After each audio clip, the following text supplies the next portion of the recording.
নমস্কার বন্ধুরা, ফাইনালি এবারে মোদির চক্রভুয়ে ফেসে গেছে গোটা বাংলাদেশ। ওরা ব্যস্ত ছিল ভারত, কলকাতা, চিকেন নেক এই সমস্ত নিয়ে। ওদিকে ভারত খুবই গোপনে বাংলাদেশকে এমন জায়গায় দাঁড় করিয়ে দিয়েছে যে ইউনিস বুঝতেই পারছে না কিভাবে বাংলাদেশ এবং নিজের সিংহাসন বাঁচায়। গতকাল আপনাদের জানিয়েছিলাম যে একটা উড়ো খবর এসেছে, যেখানে মিয়ানমারের যে আরাকান আর্মি তাদের তরফ থেকে বাংলাদেশের টেকনাফ এরিয়াতে অনুপ্রবেশ করেছে এবং বেশ কিছু এরিয়ায় ওদের লোকজন ক্যাপচার করে বসে রয়েছে। যদিও সরাসরি ওদের বাংলাদেশের আর্মির সাথে সংঘর্ষ শুরু হয়, কিন্তু ইনসার্জেন্সি তো হচ্ছে। বাট এর যে অফিসিয়াল কনফার্মেশন সেটা ছিল না। কিন্তু আজ যা রিপোর্ট আসছে সেটা বাংলাদেশের জন্য খুব একটা ভালো নয়। আপনাদের হয়তো মনে আছে যে ভারত সরকার আমাদের নর্থ ইস্টের রাজ্যগুলোকে সরাসরি কানেক্ট করার জন্য মিয়ানমারের সাথে একটা প্রজেক্ট করেছিল, যার নাম কালাদান ট্রানজিট। এখানে ভারত পশ্চিমবঙ্গের সাথে মিয়ানমারের রাখাইন স্টেটকে জলপথে জুড়ে দেবে বঙ্গোপসাগরের মাধ্যমে। এরপর মিয়ানমারের এই রাখাইন স্টেটের ভেতর দিয়ে আমাদের মিজোরাম পর্যন্ত নদীপথ, রোড আর ট্রেনের মাধ্যমে একটা করিডোর তৈরি হচ্ছে। এতে কী হবে? এতে ডিরেক্টলি ভারতের নর্থ ইস্টের রাজ্য মেনল্যান্ড ভারতের সাথে ট্রেড করতে পারবে খুবই সহজ। এখন ভারতের জন্য জরুরি ছিল এই রুটকে সম্পূর্ণ সুরক্ষিত রাখা। কিন্তু এই এরিয়ার সবচেয়ে বড় থ্রেট কি জানেন? রোহিঙ্গা মুসলিম। এরা তো ভারত বিরোধী। উপরন্তু এই পুরো রাখাইন স্টেটকে এরা আলাদা করতে চাইছিল বাংলাদেশের রাজাকার আর জিহাদিদের মদত, যার ফান্ডিং দিচ্ছিল আমেরিকা। তাই বাংলাদেশের ভেতর দিয়ে আমাদের অ্যাক্সেস তো এমনিতেই বন্ধ হয়েছে। উপরন্তু মিয়ানমারের রুটও বন্ধ করার ধান্দায় ছিল আমেরিকার বাংলাদেশের জিহাদিরা, তাও আবার রোহিঙ্গাদের মাধ্যমে।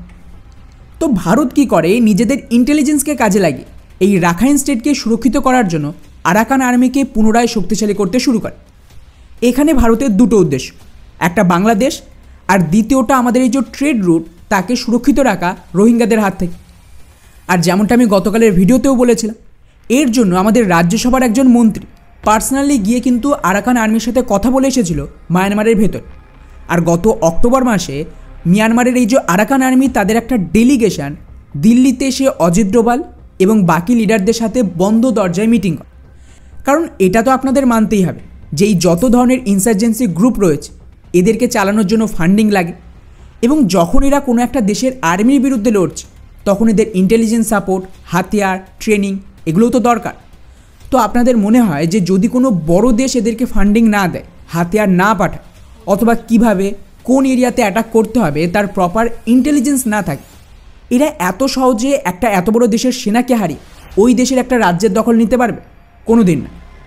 যেমন ভারতের মণিপুর আর বাংলাদেশে যারা লড়ছিল তাদের ফান্ডিং, হাতিয়ার, ইন্টেলিজেন্স সাপোর্ট এবং প্ল্যানিং এই সবটাই কে দিয়েছিল? আমেরিকার সিআই।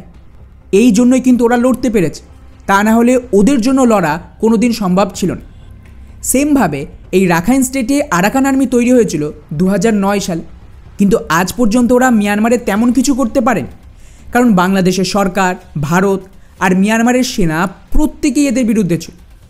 কিন্তু আচমকায় বাংলাদেশে ভারত বিরোধিতা শুরু হওয়ার পর এরা এতটা শক্তিশালী হয়ে গেল যে পুরো দেশের সেনাকে হারিয়ে একটা রাজ্য দখল করে নিল।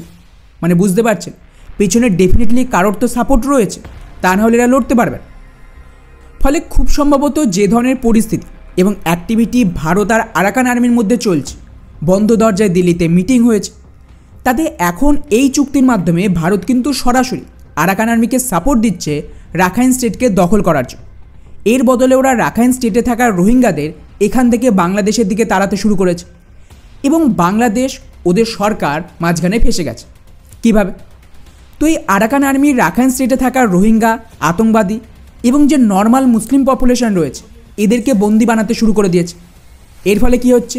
ভয়ে বাকি রোহিঙ্গারা বাংলাদেশের দিকে আগে থেকেই পালাতে শুরু করেছে, এবং আনুমানিক একটা হিসাব বলা হচ্ছে যে 8 থেকে 9 লাখের বেশি এই রোহিঙ্গা পপুলেশন আগামী কয়েক মাসের মধ্যেই বাংলাদেশে ঢুকতে পারে। আর যদি একটা এত বড় পপুলেশন বাংলাদেশের এই চট্টগ্রাম বা কক্সবাজারের এরিয়াতে ঢোকে, তো এই রিফিউজি ক্রাইসিস কিন্তু বাংলাদেশের পক্ষে হ্যান্ডেল করা মারাত্মক মুশকিল হবে। অলরেডি যে রোহিঙ্গারা বাংলাদেশের কক্সবাজার এরিয়ায় রয়েছে তাদেরকে ঠেকাতেই হিমশিম খাচ্ছে বাংলাদেশ সরকার। এরা এতটাই কট্টরপন্থী যে ক্রাইম, আতঙ্কবাদী অ্যাক্টিভিটি সব কিছুতে যুক্ত। এরা ওখানকার যে লোকাল জনগণ, ইভেন যারা মুসলিম, তাদের উপরেও হামলা করে। এরপর যদি আরও 7 থেকে 8 লাখ অতিরিক্ত রোহিঙ্গা ঢোকে বাংলাদেশে, এদের কন্ট্রোল করতে পারবে? কোনো দিন না। এর মাঝেই ওদিকে আবার বাংলাদেশের একটা গুরুত্বপূর্ণ দ্বীপ যেটা সেন্ট মার্টিন, যাকে নিয়ে এত সমস্যা। আমেরিকা ওই দ্বীপে মিলিটারি বেস চাইছিল, তো সেই দ্বীপের সাথেও কিন্তু সরাসরি বাংলাদেশের যোগাযোগ বিচ্ছিন্ন হয়ে গেছে। এছাড়া এই কক্সবাজার আর এই যে রাখাইন স্টেট রয়েছে, এর মাঝে নদীপথেও আরাকান আর্মি বাংলাদেশের শিপ চলাচল কমপ্লিটলি বন্ধ করে দিয়েছে। অর্থাৎ বাংলাদেশের চট্টগ্রামে মারাত্মক ক্রাইসিস তৈরি হচ্ছে। একদিকে আরাকান আর্মি, ওদিকে রোহিঙ্গাদের ক্রাইসিস। উপরন্তু এখানকার লোকাল হিন্দুরাও প্রোটেস্ট করছে এবং রোহিঙ্গাদের অনুপ্রবেশের চক্করে বাংলাদেশের লোকাল মুসলিম যারা এখানে ক্ষতির মুখে পড়েছে তারাও তো ক্ষেপে রয়েছে। ফলে ইউনিস এখানে লড়বে কার বিরুদ্ধে? ফলে ভারতের প্ল্যান কিন্তু পারফেক্টলি কাজ করছে। ভারত সরাসরি বাংলাদেশে হস্তক্ষেপ করছে না।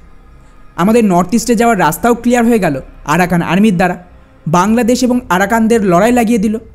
উপরন্তু এখন এই পুরো রোহিঙ্গা যাদের রাখাইন স্টেট থেকে তাড়ানো হচ্ছে তারাও গিয়ে চাপছে বাংলাদেশের ঘাড়ে। এবারে ঠেলা সামলা। আর এর জন্যই আমি শুরু থেকে বলছি যে সব সময় বাঘ নিজে শিকারে যাবে জরুরি না, পোষা শেয়াল দিয়েও আপনি সেম কাজ করাতে পারবেন। আর এটাই এখন বাংলাদেশে চলবে এবং দিনকে দিন পরিস্থিতি আরও খারাপ হয়ে উঠবে এবং এই ক্রাইসিস থেকে বাংলাদেশকে অন্য কোনো দেশ, ইভেন আমেরিকাও বাঁচাতে পারবে। এখন দেখা যাক এখানে আগে আর কি হয়। বাকি এই পুরো বিষয়টিকে নিয়ে আপনাদের কি মনে হয় নিচে অবশ্যই কমেন্ট করে জানাবেন। জয় হিন্দ।